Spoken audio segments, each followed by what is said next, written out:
ओम श्री परमात्मने नमः। हरे कृष्ण। परिवर्तनी एकादशी का व्रत और उसकी कथा।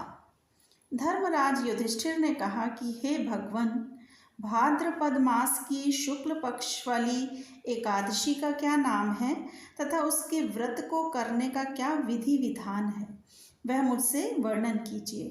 तो श्री कृष्ण जी ने कहा कि हे धर्मराज, अब मैं भादो मास के शुक्ल पक्ष की एकादशी का विधि पूर्वक वर्णन करता हूँ, सो आप ध्यान पूर्वक सुनिए। इस एकादशी को परिवर्तनी अथवा वामन एकादशी भी कहते हैं।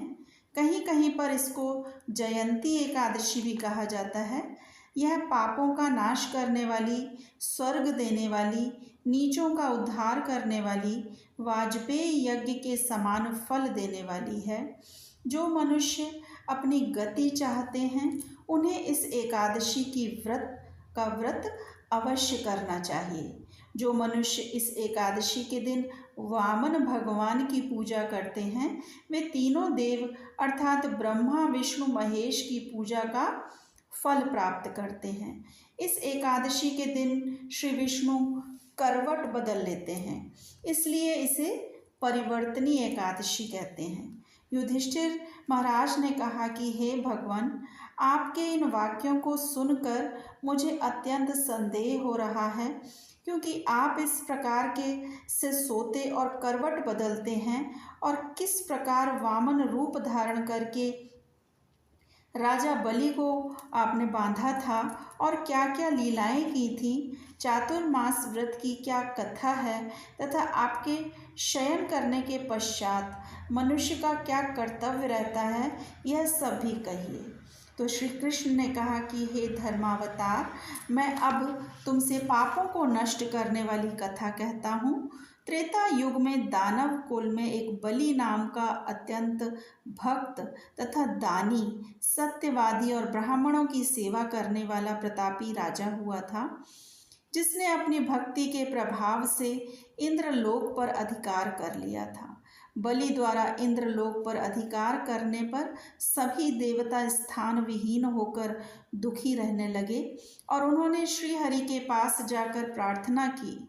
तब भगवान ने वामन अवतार धारण करके अत्यंत तेजस्वी ब्राह्मण बालक के स्वरूप में राजा बलि पर विजय प्राप्त की थी। युधिष्ठिर ने कहा कि हे कृष्ण, आपने बलि को वामन अवतार धारण कर कैसे जीता? तो श्री कृष्ण ने कहा कि हे राजन, मैंने वामन रूप धारण करके राजा बलि से याचना की कि हे नरेंद्र, आप मुझे 3 पग भूमि दान में दो, जिससे तुम्हें 3 लोक दान का फल प्राप्त होगा। तो वामन जी की इस छोटी सी याचना को राजा बलि ने स्वीकार कर लिया। जब वह दान देने के लिए तैयार हुए तो मैंने अपने शरीर को बढ़ाया, जिससे भूलोक में पैर, भुवन लोक में जंघा, स्वर्ग लोक में कमर, महलोक में पेट और जालोक में हृदय, तपलोक में कंठ तथा सत्यलोक में मुख को रखकर अपने सिर को और ऊंचा उठा लिया। उस समय मैंने राजा बलि से पूछा कि हे बलि, अब मैं अपना तीसरा पग किस स्थान पर रखूं? तो मेरी बात सुनकर राजा बलि ने अपना सिर नीचे कर लिया। तब मैंने अपना तीसरा पग उसके सिर पर रख दिया। उसके कारण वह दानव पाताल लोक को चला गया।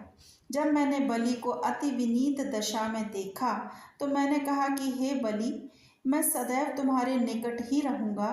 भादों के शुक्ल पक्ष की परिवर्तनी नामक एकादशी के दिन मेरी एक प्रतिमा क्षीर सागर में शेषनाग शैया पर शयन करती रहती है, दूसरी राजा बलि के पास रहती है।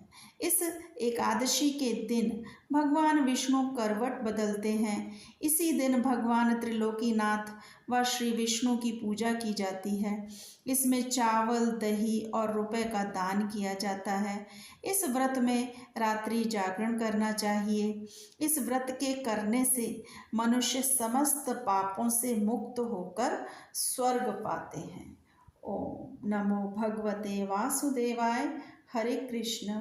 श्री कृष्ण अर्पणम अस्तु। हरे कृष्ण।